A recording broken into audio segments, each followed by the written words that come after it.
Have you ever thought about opening your own mobile cart or kiosk business? Maybe the facility you manage could establish new revenue by adding coffee, food, or retail services. Cart King International can be the answer to your needs. Cart King is a North American designer and manufacturer of the finest mobile coffee, food, and retail carts and kiosks. Cart King has been working with clients and corporations across North America for 20 years, providing innovative designs, custom manufacturing, and timely delivery. Carts and kiosks are fun, and so are the dozens of designs on our website. Please visit us today at www.cart-king.com or just call us at 1-877-986-7771 and get your sales rolling. If you find yourself in need of legal representation, it can be a very stressful time in your life. In my career, I have dealt with thousands of lawyers, I've dealt with thousands of law firms, and I can confidently recommend to you Keith M. Davidson at kmdlaw.com. Available 24 hours, 7 days a week. Just log into kmdlaw.com. That's kmdlaw.com. Or you can call toll-free 833-4KMD-LAW. That's 833-4KMD-LAW. Personal injury, wrongful death, STDs, sexual assault, car accidents. They handle it all efficiently and professionally. It doesn't matter how imposing the opposition may be, because the team at kmdlaw.com are battle-tested and fierce. They will not stop until justice prevails. Go to kmdlaw.com or call toll-free 833-4KMD-LAW. If you're in for the fight of your life, stop screwing around and contact KMD Law. PureSoapFlakes.com, 218-568-2525. Have you ever heard of Cashill soap? Pure Soap Flake Company handcrafts fine soap bars, laundry powder, and concentrated soap flakes using organic vegetable oils from their northern Minnesota facility. Bathe your body and wash your clothes with Pure Soap products that are free of fragrance, GMOs, palm oil, sodium lauryl sulfate, and synthetic additives. Keep it clean, folks. Pure Soap Flake Company products are kind to living creatures and sensitive skin, safe for drains and waterways, and work great in high-efficiency washers and top and front-loading machines. They have a little promotion going on. Contact them to order some soap. Mention the Opperman Report. You're going to get a free gift. They're going to send a little extra soap, travel size, soap bars and laundry soap, cleaning soap flakes. I've been using that stuff all day long today. Great stuff. Order today at puresoapflakes.com or give them a call, 218-568-2525, 218-568-2525. Pure Soap Flake Company is a proud member of the Handcrafted Soap and Cosmetic Guild. The Opperman Report is brought to you by Aquadam.net. You can give them a call at 707-764-2119. A flooded home is never easy to deal with. You're left with the mess to clean up, the insurance companies to deal with, and not to mention all the memories, the precious memories that are lost in the flood. You can never replace those. And Aquadam can be a tool in your arsenal to protect your home and property from the floodwaters. The cofferdam is filled with water to control water and is reusable as long as it's taken care of. It can protect your home or business from rising floodwaters like a dam, but without the beavers. It can also be used in construction. If you need an area to be dewatered, an Aquadam can do the job. An Aquadam was used at SeaWorld in Orlando for the Mako roller coaster ride during the coaster's construction by dewatering the work area. An Aquadam is now dewatering the work area at San Antonio SeaWorld for their newest roller coaster ride. An Aquadam has been used in many construction projects all around the U.S. and all around the world. Now give Aquadam a call, 707-764-2119. You can look them up online at aquadam.net. You can find them on Facebook at Aquadam Inc. You call them up, you email them, you tell them Ed Opperman sent you, and they're going to take 10% off the price. Aquadam.net, 707-764-2119. It's the Opperman Report. Join digital forensic investigator and PI Ed Opperman for an in-depth discussion of conspiracy theories, strategy of New World Order resistance, high-profile court cases in the news, and interviews with expert guests and authors on these topics and more. It's the Opperman Report. And now, here is investigator Ed Opperman. Okay, welcome to the Opperman Report. I'm your host, private investigator Ed Opperman, and this show is brought to you by pscoco.com. Everybody loves chocolate. And everybody loves good quality chocolate. So you go to Phoebe Sod's chocolate website, which is pscoco.com, pscocoa.com. You go there, you click on the Shop Now button, you check out all the delicious chocolates you can buy. You have them shipped to you, so then you have them in your freezer, in your fridge, when you get that chocolate craving. Martini mixes, barbecue sauces, coffee mixes, cocoa mixes, and silky smooth chocolates. Those delicious chocolate. It used to be Dove Chocolate Discoveries, which everybody knows is the best chocolates out there. pscoco.com. Okay. Got a returning guest today, Jack Cashill. And he was here before talking about a flight TWA 800. Remember, Jack? Yes, I do. Okay. And we got him here back today on Ron Brown's Body, How One Man's Death Saved the Clinton Presidency and Hillary's Future, the story of Ron Brown. Jack Cashill, are you there? Yes, I am, sir. Thanks for having me on. Thank you so much. Thank you so much. Tell us about yourself first before we get into the book and Ron Brown's story. Tell us about Jack Cashill. Okay, I'm going to guess that you and I come from the same part of the world. I grew up in New Jersey. Where are you from? First the Bronx, then Staten Island. But I lost my accent, so I don't know what you're talking about. I think the word coffee was a giveaway. Skip over that. Anyhow, I have a PhD from Purdue. I was a formerly Fulbright professor in France. I have reasonably good credentials, written for the Wall Street Journal, Washington Post, Fortune, etc. But for the last 15 years, since the introduction of the Internet, or since it matured, I've been able to carve out a career as an investigative reporter. And what I've discovered is that the major media leave so many huge stories on the table for people like me to come along and write about because they don't want to, Yeah. TWA Flight 800 is one of them. And Ron, which has at least gotten some degree of exposure, but the story about the death of former Commerce Secretary Ron Brown has been chronicled really only by me. And no one's ever contradicted a word of what I've written because they know it's true. And it's shocking, and it is one of those crimes that have gone unpunished, and for reasons you and I understand. Yeah. Well, let's get it. I love the way you say reasonably credentialed. The guy at Purdue, New York Times. Okay, great. Reasonably credentialed. Okay, thank you so much. Now, tell us, who was Ron Brown? Ron Brown was African-American, the most popular African-American politician in the Clinton administration. He was had been head of the DNC, the Democratic National Committee. He was accredited with turning the fortunes of Democrats around and getting Clinton elected. And then Clinton turned around and made him Commerce Secretary, which Brown considered something of an insult because he wanted to be Secretary of State. But Brown had come into that office with perhaps the most checkered background of any major cabinet officer in a long time. Had he been a Republican or he had even been a white Democrat, he couldn't have withstood like a moment's scrutiny. He'd been involved in one shady deal after another, including while he was in the process of taking over his job, working at a $700,000 bribe with the with the Vietnamese to for one of his side deals, one of his side companies. And so he was compromised from the beginning. He was apprehended in that, but the Clintons saved his job. They saved his reputation. They buried that story. But from then on, they had him. They could use him for whatever they wanted to use him for. And the principal role that they used him for was to be bagman on these international trade missions that had no other purpose than to raise money for the Clintons' re-election in '96. Yeah, interesting, because I was looking him up. His son got arrested for bribery as well, did 3 years. That's kind of a family tradition. Yeah, it runs in a family.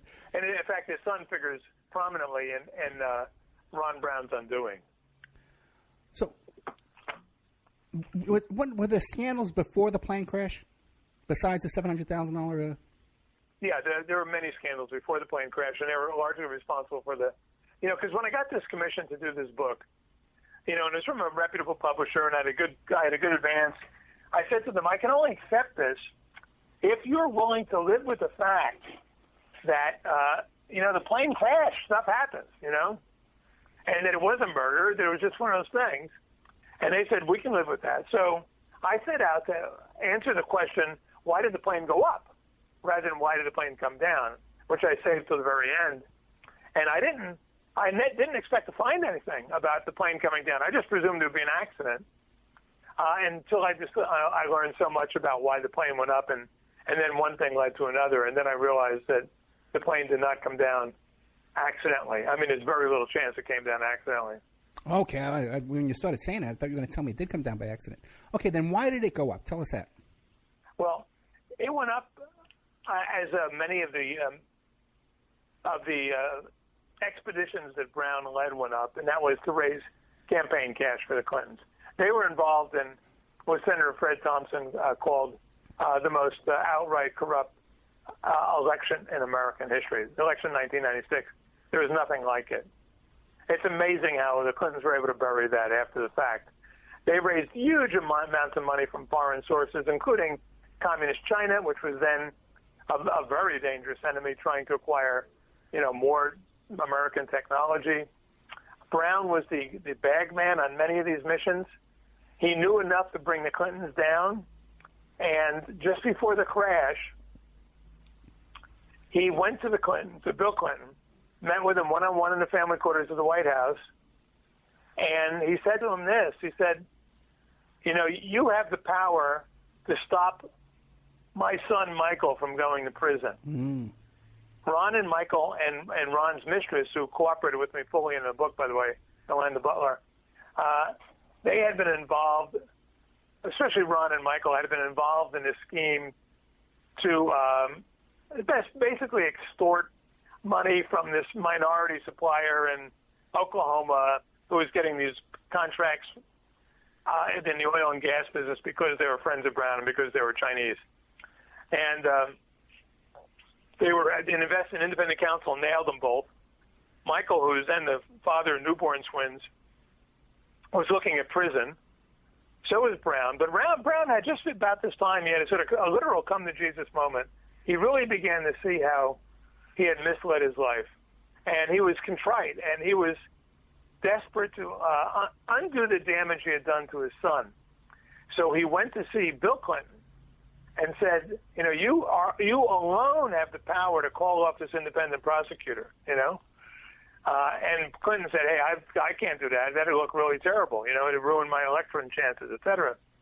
And then Brown, according to Yolanda, and she role-played with him just before he went to see Clinton,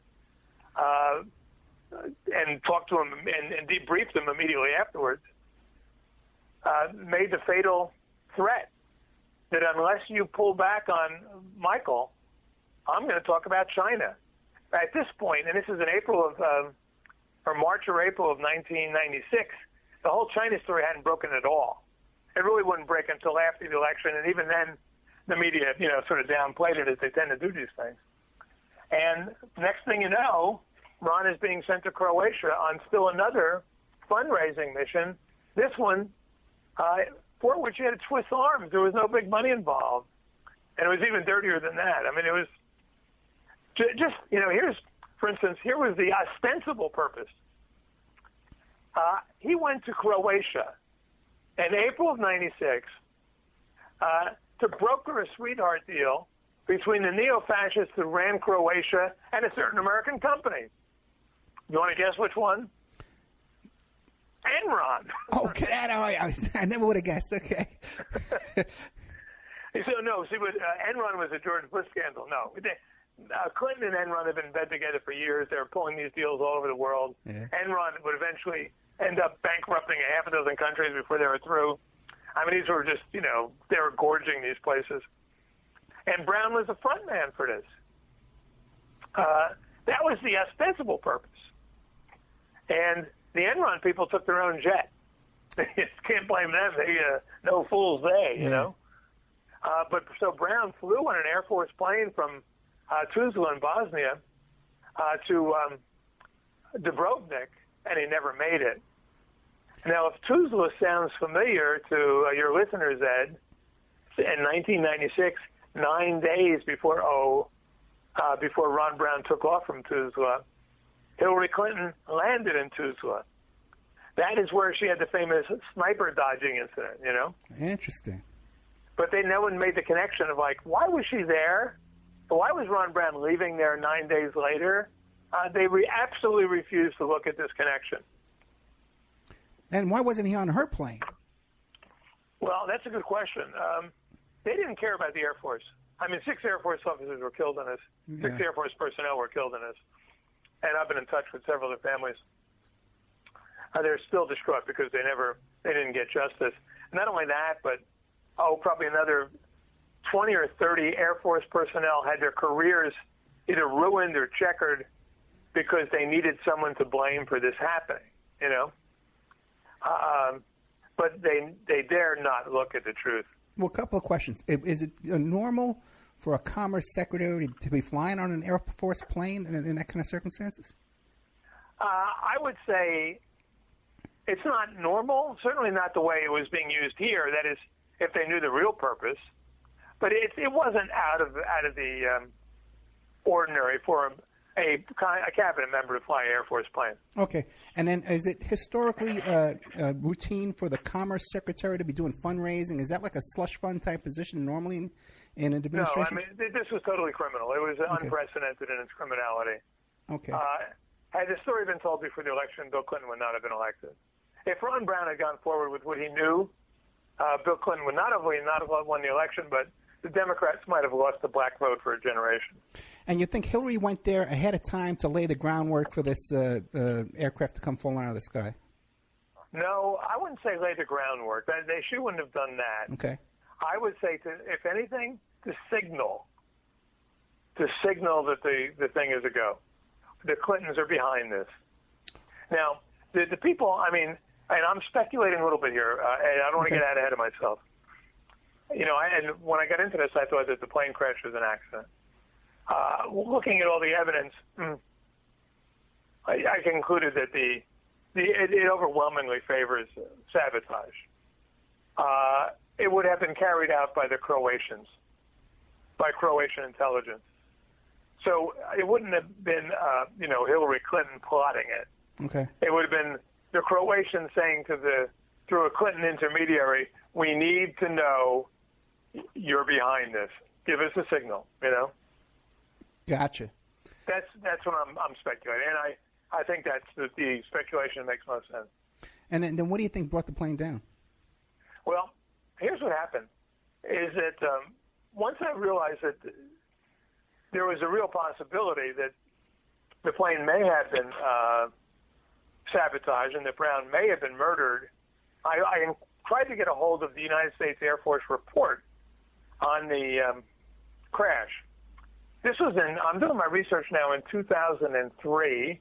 The crash was in 1996. So I right away through the Freedom of Information Act, and I find out that the report is done only in paper. There's no online version. It's 22 volumes, and that it's being housed in Ramstein Air Force Base in Germany. So I go through some functionary, and I get an email back saying, well, this is going to cost multiple thousands of dollars, and it's going to take months for you to get it, blah, blah, blah. And I'm thinking, okay, I have a summary. I'm not really that wedded to the notion that I have enough book. I don't need to know precisely how the plane crashed. I'm not sure I could find that anyhow in an Air Force report. And I emailed them back. I said, that's a little rich for my blood. I just can't do that.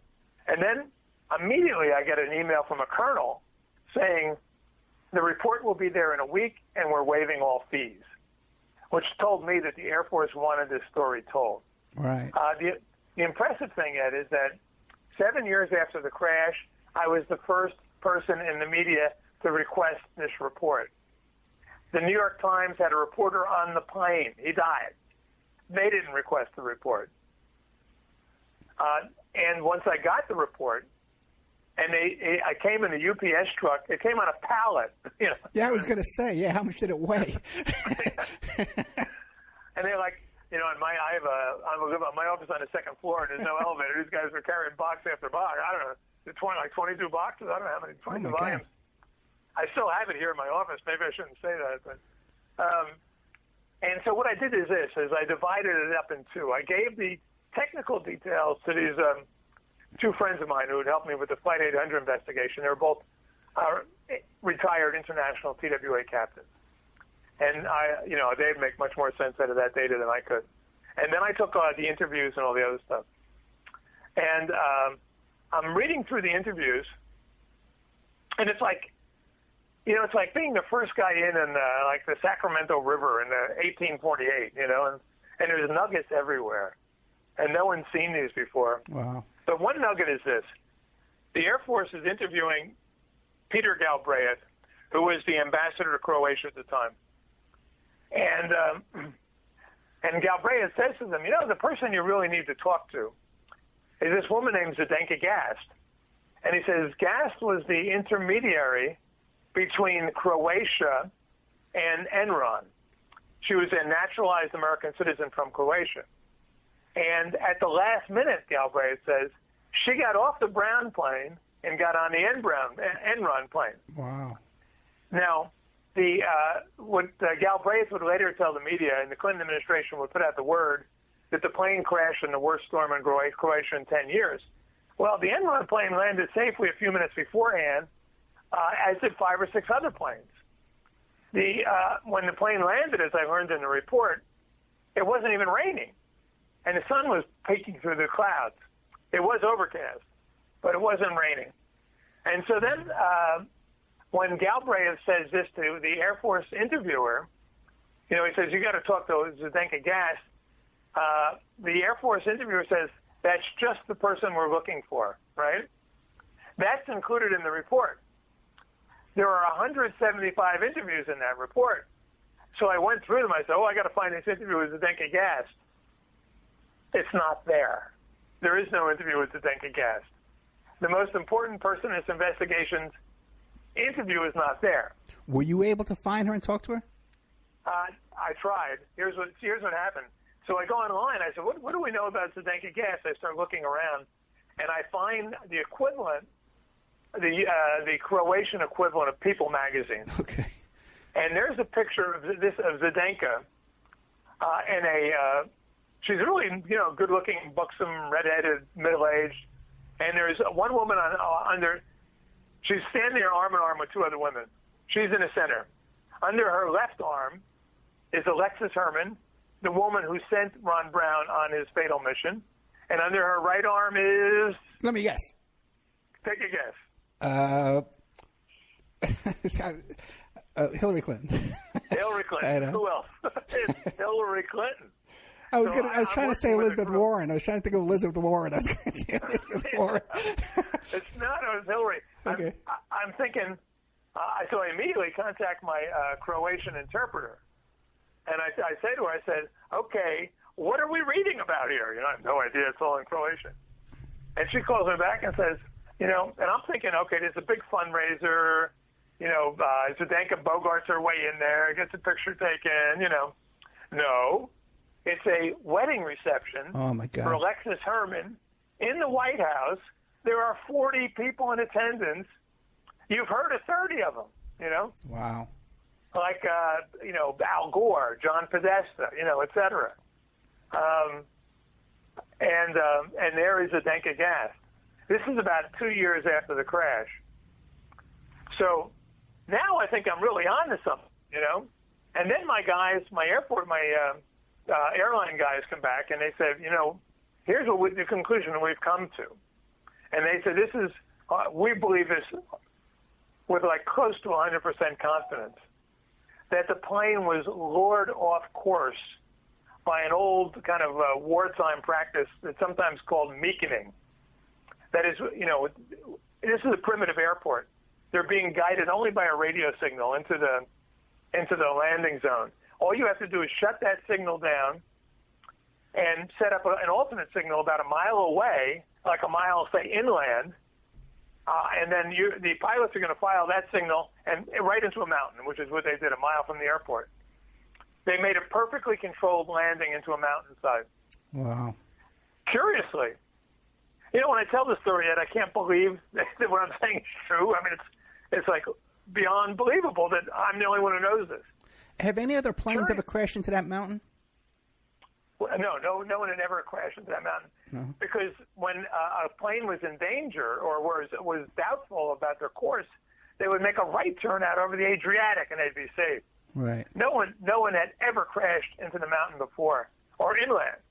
Now, there's another detail here that's pretty critical, is that just before the Air Force was going to interview the fellow responsible for the airport systems, a Croatian fellow.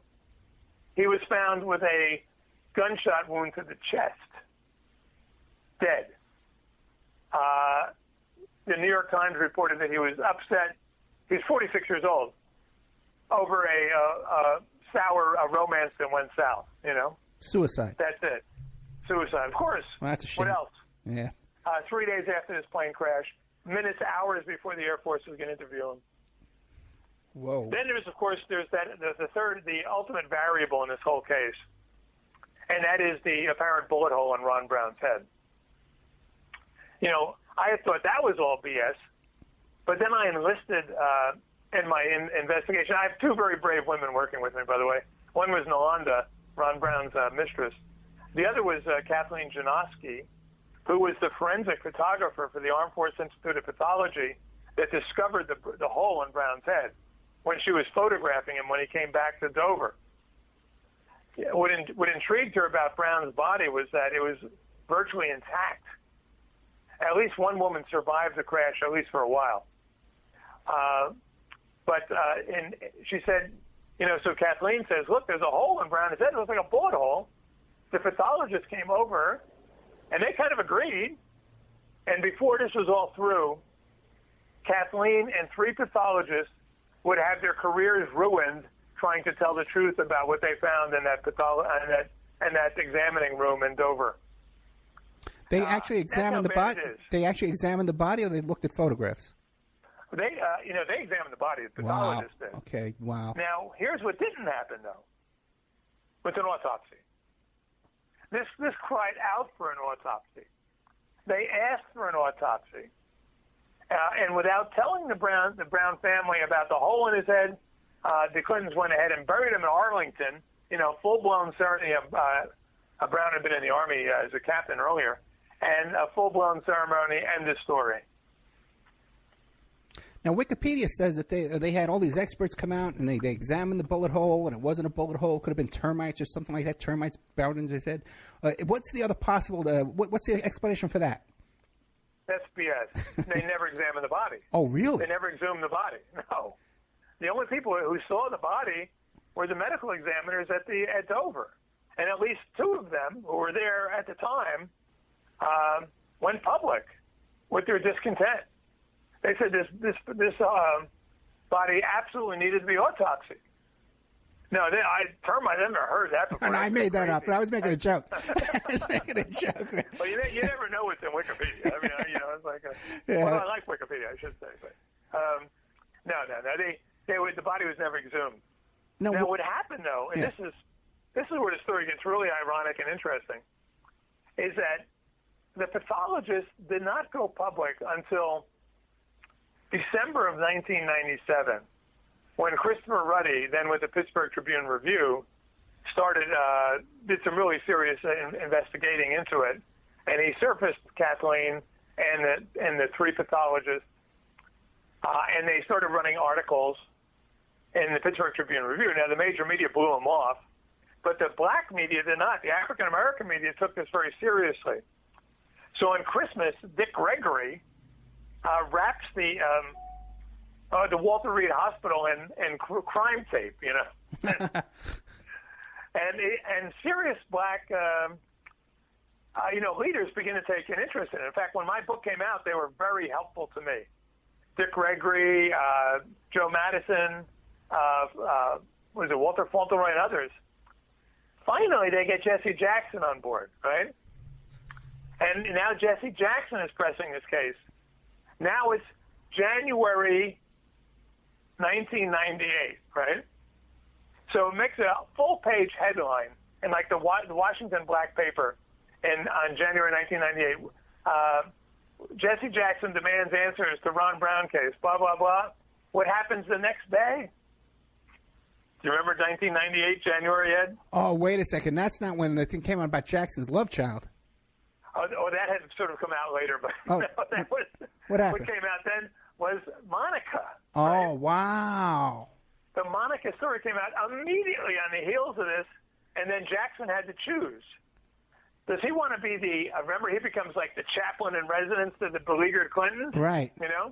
Or does he become the voice of Ron Brown that everyone's forgotten about anyhow except the African-American community, So... That's right, because Clinton invited him to the White House. Remember there was to go with the Clintons. Remember there was like a football game, and Clinton invited Jesse Jackson to watch the football game at the White House right around that was that weekend. Yeah. Yeah. Yeah, no, he was totally involved. And it was, oddly, he brought the mother of his future love child there to advise Bill Clinton about sexual peccadillos. Oh, my God. And then I'll just give you how this affected the black community. And when people don't know this, but in 2004, when my book came out, I was sending advance copies out to various people. So I just went out to my neighborhood post office. And I have a black clerk. He's an older guy who kind of looks like, Morgan Freeman, has that kind of gravitas about him, Okay. And so he's, doing this. He goes, is this a book? I said, yeah. He goes, did you write it? I said, yeah. He goes, what's it about? And he's looking down, doing his, business there. He goes, what's it about? I said, Ron Brown. And this is the kind of an inner city post office, and most of the patrons there are black. And they're overhearing this conversation. And then he looks up and he says, did they kill him? Right? Did they kill him? Right? That was his first question. Yeah. And I say the evidence strongly supports that thesis. Yes. And then everyone wanted to talk to me. So. Now, what about, was the Ron Brown, did that ever come up in all those investigations, all the Kenneth Starr investigation, all that stuff? Did Ron Brown come up in that? Well, no, never. Wow. Not really, no. There was never any serious investigation to his death. Partly because, he died in Croatia. Ken Starr looked into the death of Vince Foster. Right. But I didn't trust the results on that. Essentially no one looked at this.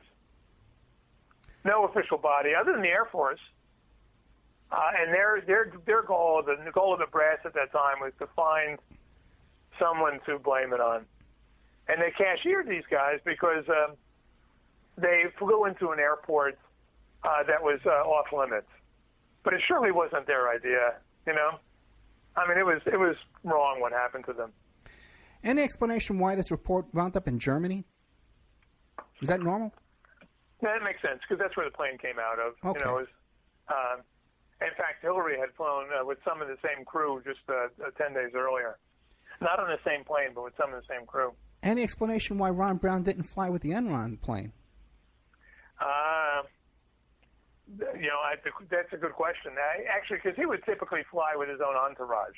Right. 35 people were killed in this. 33 of them were Americans. Several of them were Commerce Department employees, and others were like various miscellaneous low-grade businessmen. By this time, to go on a trip to Croatia for an Enron deal, they were really scraping. In fact, Brown couldn't see the logic behind this trip at all. Really? But the real logic was probably to have him not come back. So he never saw it coming. No. What about after the book came out? How was it received? That's a good question. It was received by the black media very well. Even though my picture of Ron Brown is not at all flattering, but it was honest. And I got a lot of press and a lot of attention in the African-American media. The major media, of course, did what they all do to books that they don't want to know about, is they ignore them, That was bad. I didn't have any negative reviews. I didn't have any positive reviews, at least from the major media. Yeah, it's amazing. The Clintons have so much power over the media. We saw it in the WikiLeaks, Their control is just phenomenal. And then there's another problem, and that is what I would call the respectable conservative media, the National Reviews and Weekly Standards. Yeah. They don't want to be associated with any of this stuff, so they don't bother looking. And New York Times, even though one of their reporters was on there and got killed, nothing. Nothing. They weren't even curious. I went back. Their articles ended about a week after the crash, But then again, what are they going to say? We think that Bill Clinton offed Ron Brown? Yeah, for the sake of raising cash in the most corrupt campaign in American political history? Doesn't Why happen. tell that story? Yeah, it doesn't happen in this country. What possible good does that do? Yeah. Listen, I know you're in a hurry today, so I'm even blowing off the commercials and stuff. But is there anything you want to leave us with that I didn't ask you about this story? I would say, I would recommend, I'm not trying to sell books at this time, but people who just want a very good police yarn, check out the Ron Brown's Body. What's frustrating, Ed, and you know this as much as I do, is that 20 years after the fact, it would be very hard to resurrect interest in this. But what we don't want to let happen is fake news become fake history. Right. And to the degree that anyone can help prevent that, it's the degree that I think that they will have done the nation a service. I got to tell you, Jack, I go back every week. I go back and I look at these old stories. We revisit these old stories of Ron Brown, Whitewater, like you said, Vince Foster. And there's great interest in it. There's great interest. And it looks like history's on our side.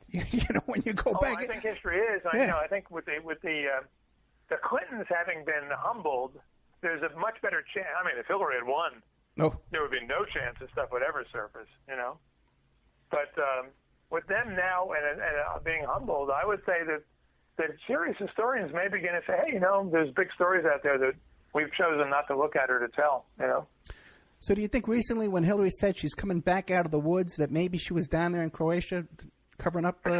She was down there? I tell you what, when you go back and look at that Tuzla thing, that's where the media didn't ask the questions they should have. What was she doing there? Why did she bring Chelsea? And, she wasn't being sniped at the airport, but it was a dangerous place to be, Why would you bring your 16-year-old to a war zone? And it was a sudden diversion on this trip. It wasn't planned, Really? So, I don't know. I know it's a great story, and I would, and as I tell you this, Ed, I continue to shock myself, Yeah. Yeah, no. I have to get away with this. This is incredible, Yeah, I learned so much about this today. I was only briefly looking at it. Now, what are you working on now that we should be excited about? I am, I do a lot of collaborative projects with people more famous than I am. Okay. Let me just say this. If you see a famous person writing a book, he didn't write it. I know that, yeah. I'm working on one very good project right now. Okay. I just can't go into detail on it. Not even the topic, what it's about? No. Okay. Nope, sorry. Well, listen, next thing, But it's something that's very useful for our side of the debate. I'll say that. Okay, I want to get you back on, too, to talk about George Zimmerman and Trayvon Martin one day, because I think that's an untold, underreported story, too, as well. The real facts of that case. I don't think anybody's heard the whole 3-minute and 14-second 311 call. They only play that short, edited version. It's just outrageous. Yeah. I tell you what, there's a university in Florida giving Trayvon Martin a degree in aeronautical studies. I saw that. Which is so utterly, tragically pathetic. I can almost not comment on it, you know? Yeah. Did you come up with anything about when he was meeting that girl? He was talking to that girl all day long. That perhaps she was supplying those the ingredients for that what do they call that stuff? That when the Skittles and iced tea, and then they mix in the codeine. Purple lean, which is right. Yeah, it's the whole Skittles. He didn't have iced tea. He had watermelon cooler. Right. They didn't want to report that because the word watermelon would be stereotyped, Right. Plus, you needed a sweet drink to make purple lean, which right. is the sort of the buzz drink that, you get Skittles, you get purple, you get the watermelon cooler, and you get Robitussin, and you get a minor high. Right. And then here's the tragedy of it all, is that at 17, Trayvon Martin, like so many kids in that community, have been bounced from one family to another, abandoned by his parents on multiple occasions, kicked out of the house, living with uncles. His life had descended from the 14-year-old with an interest in planes to a 17-year-old whose interest was in mixed martial arts, drugs, guns, sex, and burglary. Yeah. When George Zimmerman chanced upon him, he was casing out those homes. Zimmerman wasn't being paranoid or racist, and Zimmerman didn't initiate anything. He did exactly as the cop told him. And Zimmerman and Trayvon came back, cold-cocked him. And then here's how bad it is, and I got to leave you with this. Yeah. There's only one good eyewitness. And he's the fellow on whose patio the fight, the altercation ends up. He comes out. He tells the police this 2 minutes after the gunshot, because the police were on their way when the gun went off. He says, yeah, I looked out. There's a black guy in a hoodie, and he's kneeling on top of this white guy or Hispanic guy in a red sweater, and the guy on the bottom is yelling, help, help, help, help. And I said to him, I'm going to call 911. And he said, no, help me. And I went up and called 911. I hear the shot. He said the guy on top was throwing down blows on the guy on the bottom, MMA style, right? This went on for 40 seconds, because 40 seconds of this were picked up on one 911 call. And then there's only 2 books written on this case. One that I wrote called If I Had a Son, and one written by Lisa Bloom, NBC's analyst, the daughter of Gloria Allred, who writes a whole book on the case without mentioning this witness. When this witness testified, the trial was over. When he told the police what happened, they lost interest. They knew what happened. And she says, no, it was Trayvon Martin who was crying out for help. How can you write a book like that? You know? Yeah, and this whole idea that Zimmerman, in the recording, he didn't know that Trayvon Martin was black until he approached the car. He's like, well, I think, well, oh, yeah, right. He's black. He's black. He's coming over to a car now. I see he's black now. He was looking in the windows in the rain. Yeah, you get a little suspicious when you see that. Yeah. In a neighborhood that had been besieged by home invasions and by burglaries, a neighborhood, a gated community in which 20% of the homes are vacant, another 20% were Section 8. There's no gated community in any real sense of the word. They couldn't even afford to finish the gate. You know, half the thing was exposed. Wait, and another, no, it's amazing they got away with that. Another they didn't get away with it because Zimmerman was acquitted when the evidence came to the trial. It's just that the media chose not to acknowledge the evidence. And another homeowner calls up the cops saying there's 2 guys scuffling outside in front of on the sidewalk. I could hear their feet slapping the sidewalk. Yeah. And it's pouring rain out there. What are they doing out there? There's no reason to be out there. So anyhow, you know how it goes. I'll come back sometime. We'll talk about the Zimmerman case. Thank you. They continue to they're trying to turn fake news into fake history once again, and I feel the obligation to try to stop them. No, I got to have you back. I really enjoyed it, and it's a piece of cake interviewing you too. I could just sit back and enjoy myself. You know what I mean? I'm lazy. Yeah, no. It's that sort of metropolitan New York thing, you know. Yeah. So, and Cashill.com. Cashill.com is his website. Yeah. Thank you so much, brother. Hey, at any time, sir. Take care. Good night. They had Jack Cashill. I really like the guy, even though, by the way, he's an extreme right-wing guy. You know, it's people who tell me that, I don't get along with right-wingers. Trust me, I do. You just got to talk straight. Ron Brown's body, how one man's death saved the Clinton presidency and Hillary's future. Oh, man, I wanted to ask this guy. Oh, I forgot about this. There was a thing that came up about this where Ron Brown had a patent on the DNA of some guy who was who lived in the Amazon rainforest. It was like like an indigenous person living in the forest, like a tribal guy, and Ron Brown had a patent on that guy's DNA. And I have it here in my notes right in front of me, DNA. I was going to ask about, but he threw me off when he started talking about that Tulsa airport and Hillary dodging bullets at that Tulsa airport. Oh, okay, Ron Brown's body, how one man's death saved the Clinton presidency and Hillary's future. And then the other one, the book is a TWA book, which is really good, too. Let me see if I can find it here, too. TWA 800, The Crash, The Cover-Up, and The Conspiracy. I did, I think, 2 hours with Jack Cashill on that story. And his website is it's just Cashill.com. A lot of good stuff. And totally right-wing guy. That's totally on the other side of politics that I am, So let's see here. Pull out play a little ad for you here. Right back after these messages.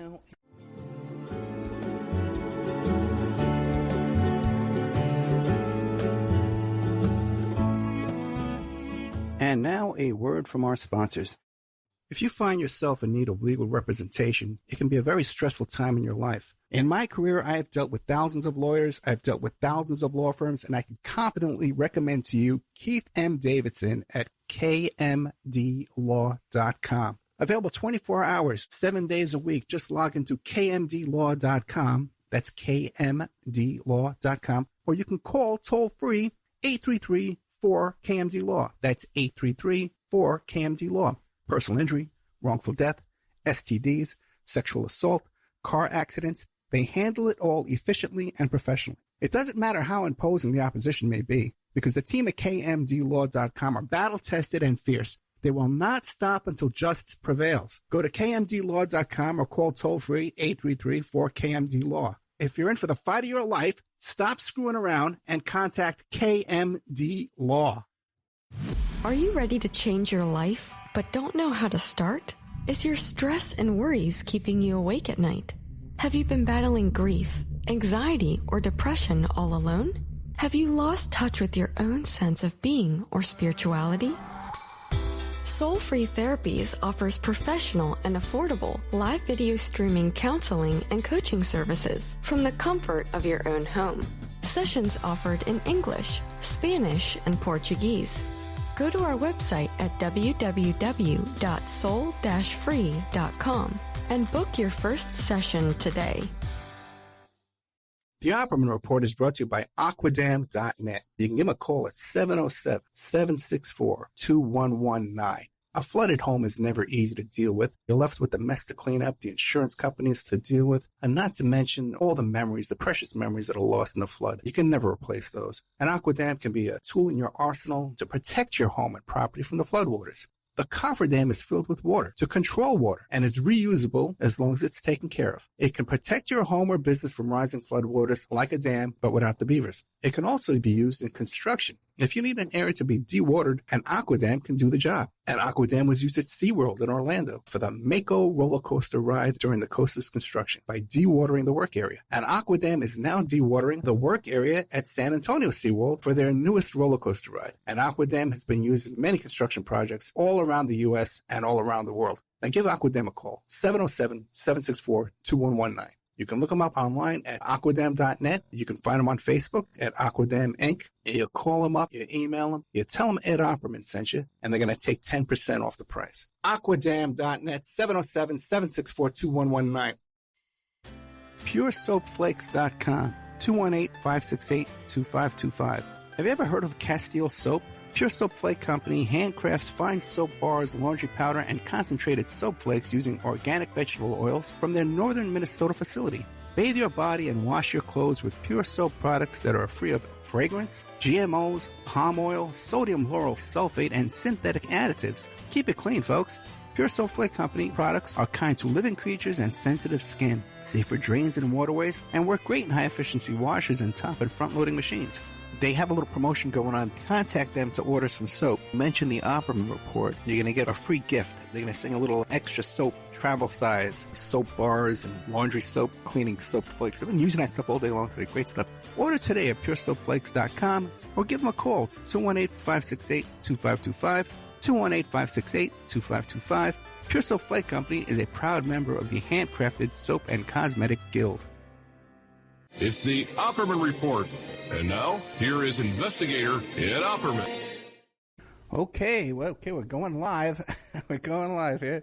Today is May 12th, 2017. It's 5:44 p.m., and we're doing a special live segment because I had a little cancellation this week. So Nico House was kind enough to come in and fill the time for us. Hey, one thing I wanted to mention before we pull Nico House up here is when I was talking to Jack Cahill about the Ron Brown suspicious death there in that plane crash. Ron Brown had a patent on the DNA of a guy who lived in the Amazon rainforest. There's no explanation for it, but he held some kind of patent on some guys, on another human being's DNA. Very unusual, to say the least. I've never quite gotten a straight answer on what was the story behind all that. So we're gonna have Nico House. You might know Nico House. Usually has a show on before me on Friday nights on People's Internet Radio and Awake Radio, and then also too on my Spreaker channel, my iTunes channel. He has a change in his work schedule, so we're figuring that out right now this weekend, what we're going to be doing with this show, either on another night or I'll be playing a recorded episode of Mi Casa Su Casa on Thursdays. So we're trying to get Nico on the phone right now. He's got a lot of adventures in the past. A lot of adventures. Yeah, that's right. The Turks. Yeah, he's been feuding with the Young Turks. So we're going to get into that. And then also to all the stuff with the DNC lawsuit He's still working with that, and there's a lot of new developments going up with that as well. So I wanted to get a hold of him on that too as well. Let's come on here, Nico. Pick up. Did I just call dropped? Okay, let me try one more time here. Okay. See if I can get him on the horn, as they say. So phone's ringing. Hey, don't forget the pscoco.com. The show is brought to you by pscoco.com. Or Phoebe Sod is our wonderful sponsor there. You go to our website, pscoco.com. You can shop for chocolate, silky, smooth, delicious chocolate. Everybody loves chocolate. You can order that chocolate tonight. You can have it waiting for you in the fridge. You can become a chocolatier, a chocolate curator, just like Phoebe Sod. You go to the pscoco.com and you click on Shop Now if you want to purchase chocolate. But if you want to get into the chocolate business, you click the Contact Us button. And maybe I should tell Nico to try and call me because it's ringing. No answer. I'm trying to send him a message here. But you can get into the chocolate business, and they have these chocolate tasting parties you can do too, like the old Tupperware parties.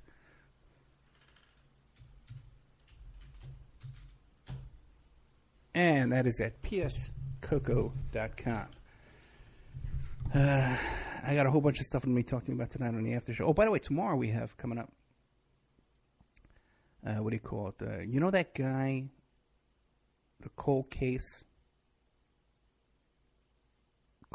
guy? I'm not sure if he's actually a cop or a detective or what, but he calls himself like a cold case investigator. And he's the guy who thinks that Edward Wayne Edwards is responsible for pretty much just every serial killing ever in existence. So we're going to have that tomorrow, 5 p.m. Pacific Standard Time. I'll try to call Nico again. Tell him to call me, but pscoco.com. Don't forget. That's where you get that delicious cocoa. Tonight I'm going to be talking about, on the after show, all about Keith Schiller and my experiences with Keith Schiller. We have that coming up. We had a little controversy with one of our previous guests, and I'm going to be talking about that. Come on. Are we going to get a shopping cart at PSCO? A shopping cart? What do you mean? Oh, don't forget that. Cackling. That's right. The cackling chocolate saleswoman. When you had a shopping cart at PSA, I hope so. I don't know what you're talking about there, Alex. At pscoco.com, they have a shopping cart. Nico, pick up the phone.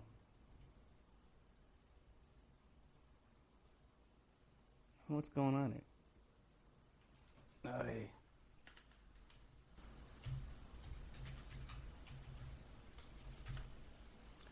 We were supposed to tape last night, but both of us were so exhausted. Oh, here he goes. And Nico is typing. Let's see what he says here. Oh, he's saying he called me twice. Okay. All right.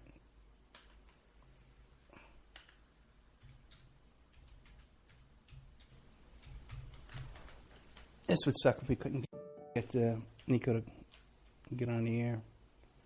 Because I got a whole lot. But I do have another show I can play if in case of this emergency. I was I've always got a contingency plan. I'll never because it might not be able to get this Skype to work. So let's see if he can get through with me, because he doesn't normally get through every Thursday at this time. So Edward Wayne Edwards is the show we're going to be doing about the serial killer. Oh, yes. You're going to get a PSA on the shopping carts. In fact, I'll do it for you right now. Okay? A PSA on shopping carts. Yes, you are. I'm trying to raise awareness for people. Every day in America across the country, 50 little children have to go to the emergency room because of accidents involving shopping carts in supermarkets. And when I go to the supermarket, I see these kids. They're standing up in the shopping carts. They're playing. They're hanging over the edges. Sometimes the parents even let them. They'll have a box inside the cart, and the kids are standing up on top of the box. That's insane, you know. And the kids are sliding around. They're almost falling over. You see so many close calls. It's just nerve-wracking. And so, you know, Victoria says, you know, I'm being triggered. It's like I'm being traumatized when I see it. But I really am, because there's no. It's totally unnecessary for these 50 kids a day to be heading down to the emergency room every day. with this. I'm not getting through an ego here. Well, with the preventable injury, you know what I'm saying? It's just totally unnecessary. Well, I'll give it a couple more tries. I got a show in the wings I can play. Let's see, pscoco.com.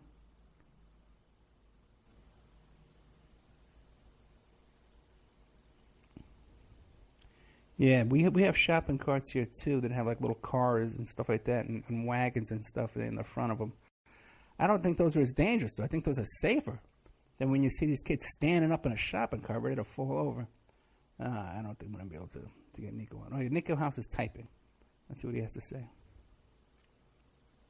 I got a good show.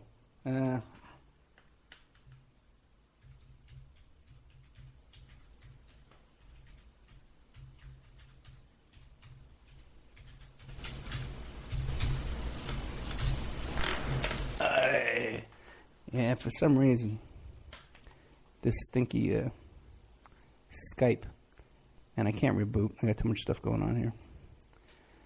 Okay.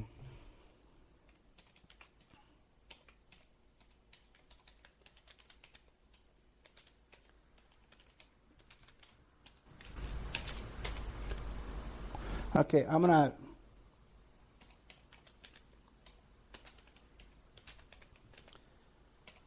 just gonna play a tape because we can't get through to Nico. Oops, sorry about that. But we do have a really good show here. What is it? It's Alan Warren, one of these serial killer type shows. So we'll throw that on here right now. Sorry, guys. I tried. I try my best. I really do. I work so hard. Okay, start that there.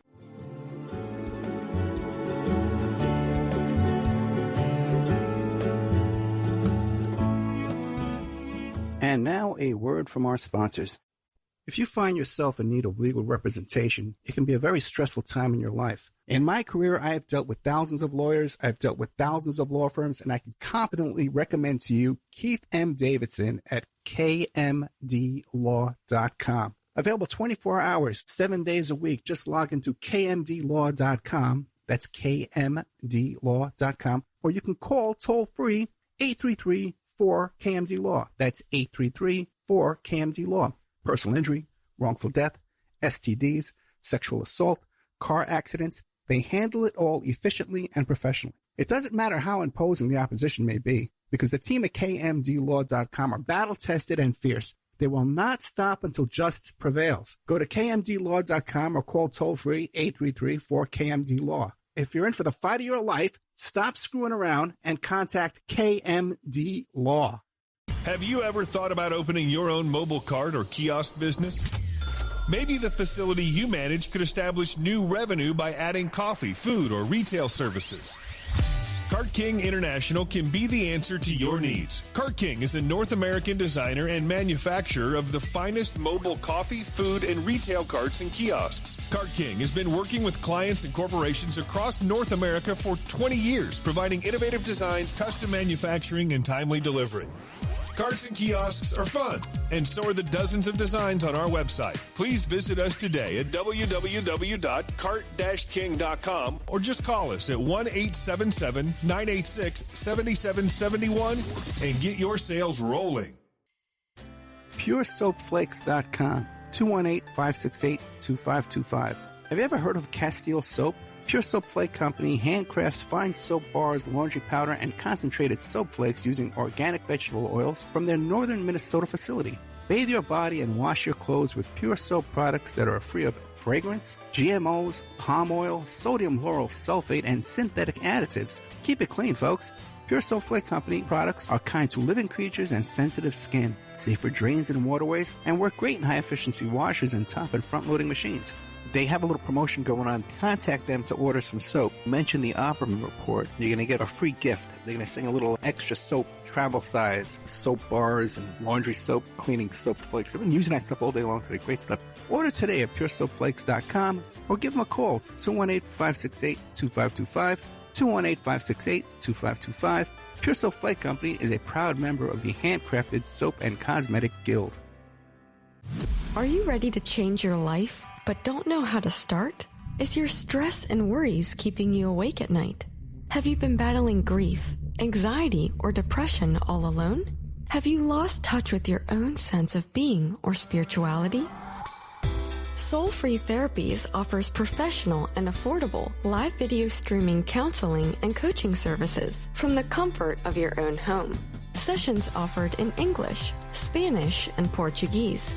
Go to our website at www.soul-free.com and book your first session today. The Opperman Report is brought to you by Aquadam.net. You can give them a call at 707-764-2119. A flooded home is never easy to deal with. You're left with the mess to clean up, the insurance companies to deal with, and not to mention all the memories, the precious memories that are lost in the flood. You can never replace those. And Aquadam can be a tool in your arsenal to protect your home and property from the floodwaters. The cofferdam is filled with water to control water and is reusable as long as it's taken care of. It can protect your home or business from rising floodwaters like a dam, but without the beavers. It can also be used in construction. If you need an area to be dewatered, an Aquadam can do the job. An Aquadam was used at SeaWorld in Orlando for the Mako roller coaster ride during the coaster's construction by dewatering the work area. An Aquadam is now dewatering the work area at San Antonio SeaWorld for their newest roller coaster ride. An Aquadam has been used in many construction projects all around the U.S. and all around the world. Now give Aquadam a call, 707-764-2119. You can look them up online at aquadam.net. You can find them on Facebook at Aquadam Inc. You call them up, you email them, you tell them Ed Opperman sent you, and they're going to take 10% off the price. Aquadam.net, 707-764-2119.